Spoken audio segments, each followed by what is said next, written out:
Oh, yes, it's a date. Lock that in your calendars because it's going to be absolutely spectacular. And we're going to keep the spectacular going right now and hopefully bring you some spectacular advice, especially when it comes to your finances. And I'm not going to do this alone. I'm going to get Carissa to join me while she makes her way over here. I want to remind you that there are so many, obviously, common beliefs about money that I think most people just take for granted. But some of the opinions floating around might actually be less helpful than we think, right? Yeah. And I think especially in this day and age, the world of finances, it really has changed. We're navigating another problem altogether. Yeah, no, absolutely, Raul. It gets tough out there. There's so many about personal finance that just doesn't apply for everyone, right? We see things on TikTok, we see things on Instagram, we hear from our families through generations. And for example, the idea that you should always save 10% of your income. I mean, is this true? Is it not true? Is it helpful or not? Or even that buying a house is always a good investment. Yeah.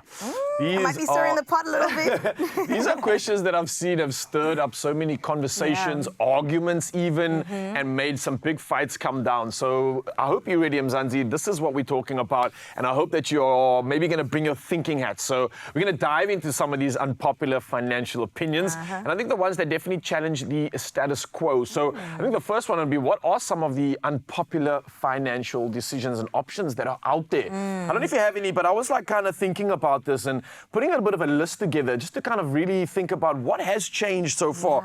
I mean, things that come up to mind are those questions of buying is always better than maybe renting. Oof, That's that a big is one for sure. Regular employment won't make you rich, right? And this is something I'd love to challenge. Having all your eggs in one basket is not a good thing, right? So spreading your eggs, and then debt will make you rich, like good debt. It's good to have good debt. Right. And is investing only for rich people? So these are good questions, right? And maybe we can unpack right now. I mean, firstly, buying better than renting.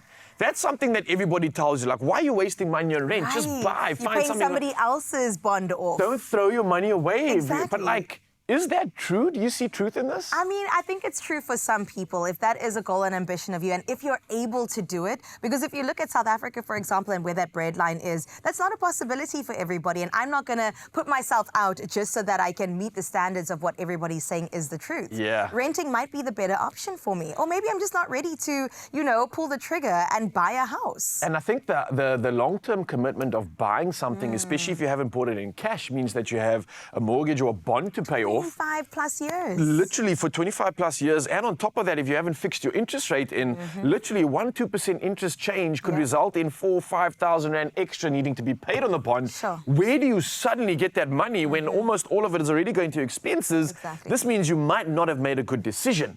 So this means that this is definitely an unpopular opinion that might be outdated depending on where we're at, right? Yeah. So I think this is something we need to be talking about. Another thing, without all these options being mentioned right now, regular employment won't make you rich. This is something I hear a lot of, where everybody's now jumping on the bandwagon of, you're not going to be able to be a boss. You're not going to be able to spend your own life if you're not making your own money. Right. But at the end of the day, you've got to remember that everybody has a boss somewhere, number one. And number two, the amount of stress that comes with owning your own thing, the amount of time that an entrepreneur puts into their work versus someone doing a 9 to 5. Yes. I find that with the businesses that I'm trying to run, that it keeps me working all day. You don't switch off. All the time. Yeah. I don't stop. Even when I'm sleeping, I'm like, The ooh, next here's an thing. idea.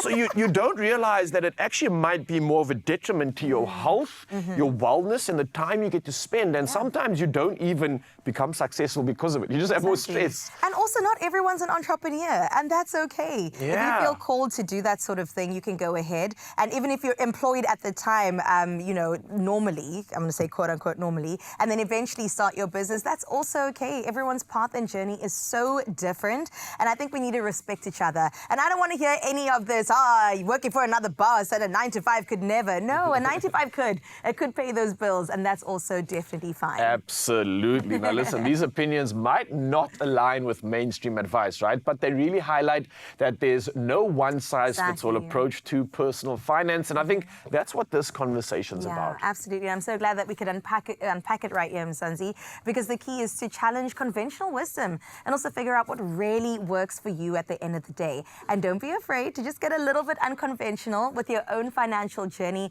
I know when it comes to money, it gets tricky, but hey, man, we're here to support you. There are stories of creators, and we're inspired by them all. We invite you to write your story with us. Your story matters. Absa.